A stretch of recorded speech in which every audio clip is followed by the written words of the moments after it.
আমরা ঢুকতেই নিম্মিকে জ্বরে ধরলেন মুজিবুর রহমান।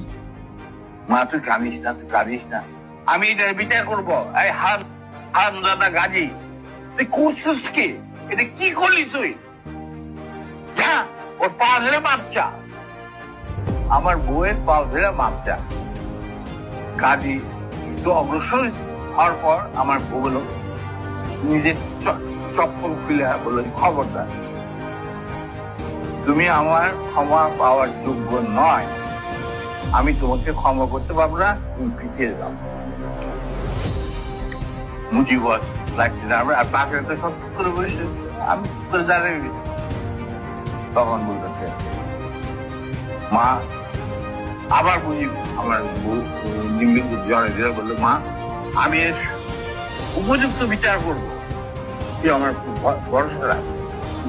তখন আমার বউ বলছিল, নিম্নে বলছিল যে চাচা, তাদের রক্তের উপরে আপনি আজ দেশের প্রধানমন্ত্রী, তাদেরই আজকে রক্ত ছড়ায় তার স্বাধীন দেশে কাজের মতো একটা কম্বল চলে আসে। এর বিচার আপনি কি করবেন?